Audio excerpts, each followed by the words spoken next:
नमस्कार, जय हिंद। उम्मीद करता हूँ सब कोई स्वस्थ होंगे, मस्त होंगे, अच्छे होंगे। आज हम बात करेंगे भारत और जापान के बीच जो बुलेट ट्रेन का समझौता हुआ था, जो डील हुई थी 2022 तक चलने वाला था, लेकिन इसका क्या कारण है कि यह ट्रेन अभी भी नहीं चल पा रही है। साथ में यह प्रधानमंत्री नरेंद्र मोदी का बहुत बड़ा ड्रीम प्रोजेक्ट था, जो कि 2022 तक पूर्ण होने की संभावना थी, लेकिन केंद्र सरकार को अभी तक कोई भी संभावनाएं नजर नहीं आ रही है कि ट्रेन कब तक चल सकती है। लेकिन यह अनुमान लगाया जा रहा है कि 2026 तक यह ट्रेन बुलेट ट्रेन चलने की उम्मीद है।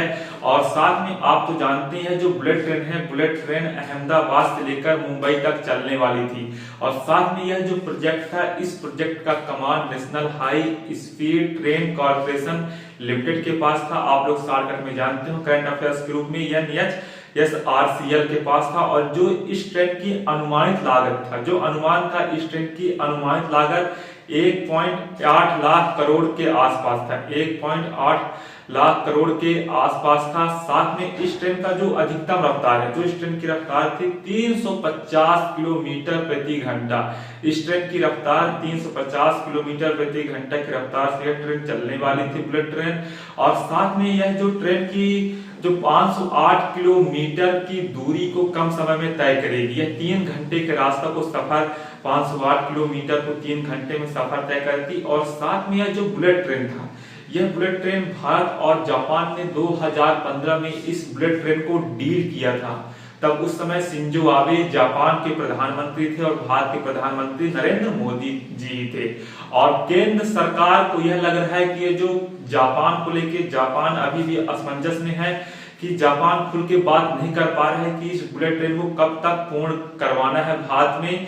और साथ में अब केंद्र सरकार सोच रही है कि इसे यूरोप के देशों के पास जाया जाए। यूरोप के देश भारत का सहायता करेंगे और बुलेट ट्रेन चलने की संभावनाएं नजर आ रही है।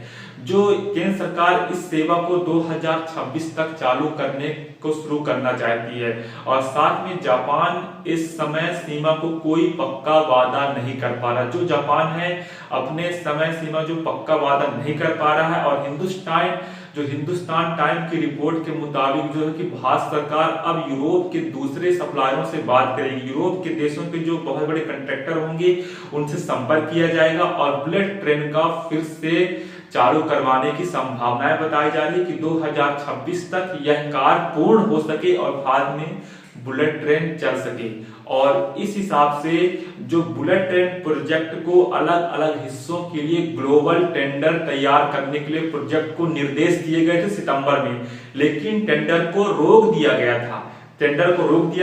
कारण यह बताया जा रहा है कि जापान की ओर की, क्योंकि जापान सरकार थी वह बदल गई है और जिसके बाद नई सरकार को भी जवाब देने में समय लग रहा है। जो जापान की जो नई गवर्नमेंट आई है उससे समय मांगा गया है और यह अभी तक कोई भी जवाब देने का उसको समय दिया जा रहा है कब तक पूर्ण होगा।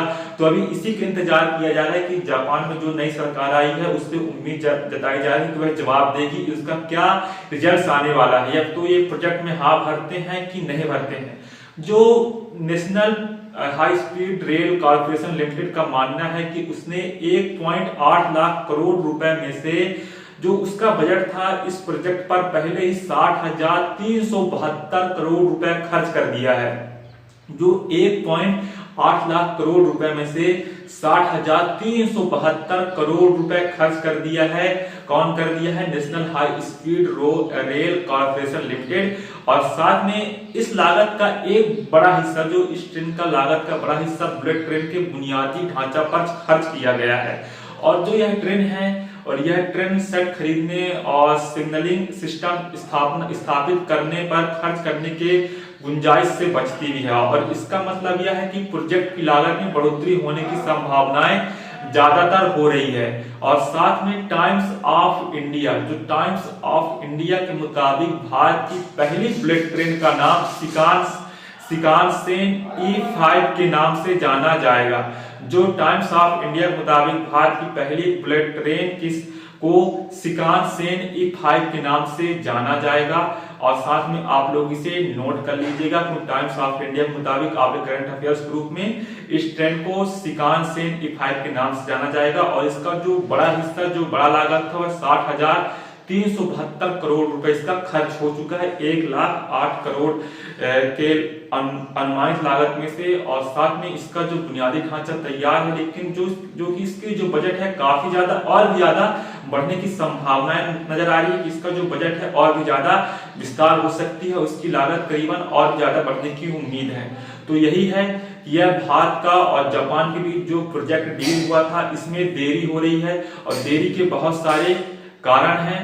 तो उम्मीद करता हूँ वीडियो आपको पसंद आई होगी, ना भी आई होगी तो आप लोग एक खंड में कर लीजिएगा। धन्यवाद, टेक केयर, जय हिंद, जय भारत।